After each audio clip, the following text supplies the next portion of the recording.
আসসালামু আলাইকুম। গতকাল ঢাকায় হয়ে গেল হেফাজত ইসলামের মহাসমাবেশ। তো এখানে সোহরাওয়ার্দী উদ্যান কানায় কানায় ভর্তি ছিল। এখানে দুটি বিষয় বেশি গুরুত্ব পেয়েছে, যে নারীদের বিষয় একটি, আরেকটি হলো করিডোরের বিষয়। তো এখন বর্তমান সরকার মানবিক করিডোর দিচ্ছে মিয়ানমারকে। তো এটার বিষয়ে অনেক আলেম ওলামাগণ বক্তব্য রেখেছেন এবং বাংলাদেশের অনেক বুদ্ধিজীবীরা, রাজনীতিবিদরাও বক্তব্য রাখছেন। ইউটিউব চ্যানেল বা বিভিন্ন মাধ্যমে আমরা দেখতে পাচ্ছি। এখন আমাদের জানতে হবে যে এই মানবিক করিডোরটা কি আসলে, বা এতদিন পর কেন দেওয়ার প্রয়োজন পড়ল। স্বাধীনতার এই 53 বছর পর এতদিন কিন্তু কেউ এই মানবিক করিডোর দেয়নি, বাংলাদেশে কোনো দিকেই দেয়নি। কিন্তু এখন কিছুদিন আগে জাতিসংঘের মহাসচিব বাংলাদেশে এলেন, এসে বললেন যে 1,80,000 রোহিঙ্গা আমরা মায়ানমারে পাঠিয়ে দেব। জনগণ খুব খুশি হলো, প্রধান উপদেষ্টাকে বাহাবা দেওয়া শুরু করলো যে এবার কাজ হয়েছে। ডক্টর ইউনূস সাহেব 1,80,000 রোহিঙ্গা অচিরেই মায়ানমারে পাঠিয়ে দিবেন। কিন্তু তার পরপরই দেখা গেল আরও 1,20,000-30,000 রোহিঙ্গা আবার বাংলাদেশে ঢুকে পড়ল। তাহলে কেমন হলো ব্যাপারটা? আর এর মধ্যে বিভিন্নভাবে শোনা যাচ্ছে যে মায়ানমারকে একটি করিডোর দিচ্ছেন। এখন এই জিনিসটা কি? এটা হলো কক্সবাজারের শিলখালী নামক একটা ইউনিয়ন আছে। সেই ইউনিয়নে এখানে একটা খাবার দাবার ভান্ডার মজুদ থাকবে। এখান থেকে খাবার যাবে ওই মায়ানমারের রাখাইন প্রদেশে, রাখাইন রাজ্যে। এখন রাখাইন রাজ্যে কারা আছে ওখানে? ওখানে তো মূল যে মায়ানমারের আর্মি তারা নাই, কিন্তু এখানে আছে রাখাইনদের আলাদা একটা গোষ্ঠী, তারা আলাদা রাজ্য চাচ্ছে।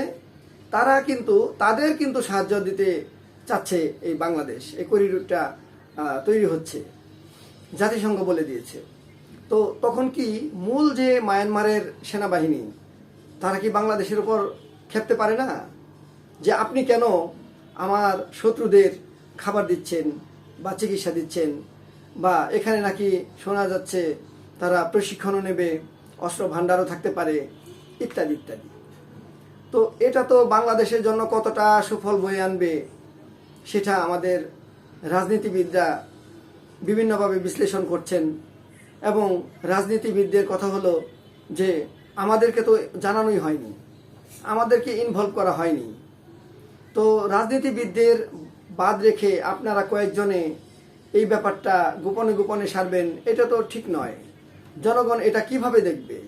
পরে তো আপনাকে মানুষ প্রশ্ন করবে কেন আপনি এটা দিয়েছিলেন। এটা তো হিতে বিপরীতও হতে পারে। তাই আমি মনে করি সমস্ত রাজনীতিবিদ, আলেম ওলামা যারা আছেন, তাদের নিয়ে আপনি বসে ব্যাপারটি সিদ্ধান্ত নিলে ভালো হয়।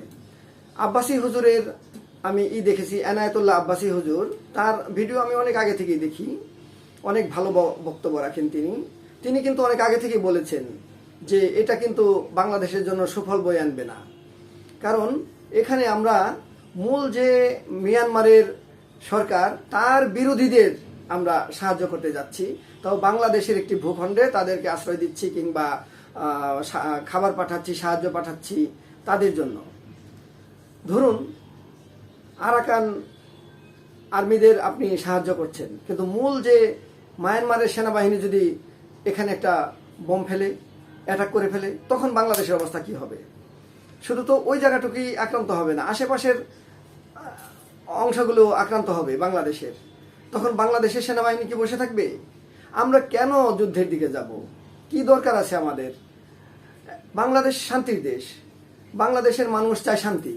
আমরা কেন যুদ্ধ খেলা শুরু করব? প্রধান উপদেষ্টা কয়েকদিন আগে এয়ারফোর্সের একটি অনুষ্ঠানে বললেন যে সারা বিশ্বে যেভাবে যুদ্ধ চলছে, তো আমাদেরও প্রস্তুতি নিয়ে রাখা উচিত, না প্রস্তুতি রাখাটাই ভালো হবে না। তো আমরা কেন প্রস্তুতি রাখবো? আমরা কাদের সাথে যুদ্ধ করব আসলে? আপনি একটু বলেন তো, যারা এই অনুষ্ঠানটি দেখছেন, আমরা কাদের সাথে যুদ্ধ করে টিকতে পারবো? আমাদের আশেপাশে কি আছে? ভারত আছে, আর একদিকে আছে একটুখানি মিয়ানমারের একটা রাস্তা আছে। তো মিয়ানমারের সাথে যুদ্ধ করবেন? কি দরকার আমাদের যুদ্ধ করার? ভারতের সাথে যুদ্ধ করবেন? কি দরকার? যুদ্ধের মতো অবস্থান তো আমাদের তৈরি হয়নি।